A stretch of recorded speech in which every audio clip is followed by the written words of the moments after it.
Hi friends, take Shankar में आपका एक बार फिर से स्वागत है। लास्ट वीडियो में मैंने जो ट्रेन के टिकट के बारे में बताया था कि आपको तत्काल टिकट कैसे बुक करना है, वो वीडियो मेरे को काफ़ी अच्छा रिस्पांस मिला और कुछ लोगों के क्वेश्चंस भी आए थे। उस क्वेश्चन के एवज में मैं ये वीडियो बना रहा हूँ। तो आपसे एक रिक्वेस्ट होगी कि ये वीडियो को आप पूरा देखें और आपको कोई भी डाउट हो तो कमेंट में आप पूछ सकते हैं। और आपने अगर अभी तक मेरे चैनल को सब्सक्राइब नहीं किया है तो प्लीज़ चैनल को सब्सक्राइब कर लें। मेरा पहला क्वेश्चन था कि क्या काउंटर टिकट की फ़ोटो या फोटोकॉपी को लेकर यात्रा किया जा सकता है। तो ये इसका रिप्लाई है कि नहीं, बिल्कुल ही नहीं। काउंटर टिकट को फ़ोटो या मोबाइल में उसका फ़ोटो लेकर यात्रा इसलिए नहीं किया जा सकता है कि काउंटर टिकट अगर ट्रेन डिपार्चर हो जाती है और आप ट्रेवल नहीं कर पाते हैं, उस केस में भी उसका फुल रिफंड मिल जाता है।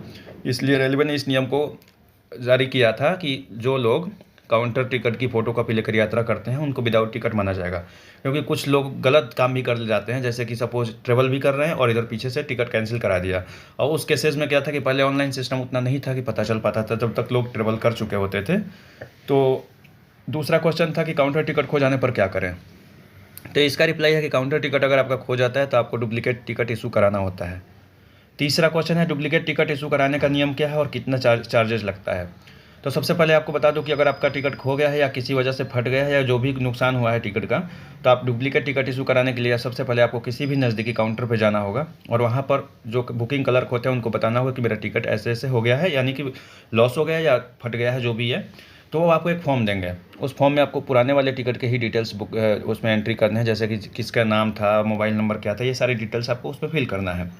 अब उस पर जो चार्जेस लगेंगे उसके बारे में आपको बता दूं कि चार्ट बनने से पहले अगर आप डुप्लीकेट टिकट इशू कराते हैं तो स्लीपर क्लास का 50 रुपीज़ चार्ज आपको देना पड़ता है और थर्ड एसी, सेकंड एसी और फर्स्ट एसी के लिए 100 रुपीज़ का आपको चार्ज पे करना होता है।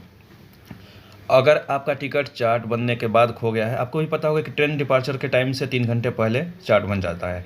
और मान लीजिए कि इस केस में आपका चार्ट बनने के बाद आपका टिकट वो खो गया है, तो आपको डुप्लीकेट इशू कराने जाएंगे तो डुप्लीकेट टिकट इशू हो जाएगा, लेकिन आपका जो भी टिकट है, जितना भी अमाउंट का टिकट है, उसका 50% अमाउंट आपको पे करना होता है। सपोज मान लीजिए कि आपका टिकट 100 रुपीज़ का है, तो 100 रुपीज़ में आपका 50% यानी कि 50 रुपीज़ 50 रुपये हो गए, तो आपको 50 रुपये का चार्ज आपको पे करना होगा। और एक मेन क्वेश्चन था कि यात्रा के टाइम पर, यानी कि आप जब ट्रेवल कर रहे हैं ट्रेन में, उस टाइम पे अगर टिकट खो जाता है, जब टीटी चेक करने आता है, तो उस केस में क्या होगा।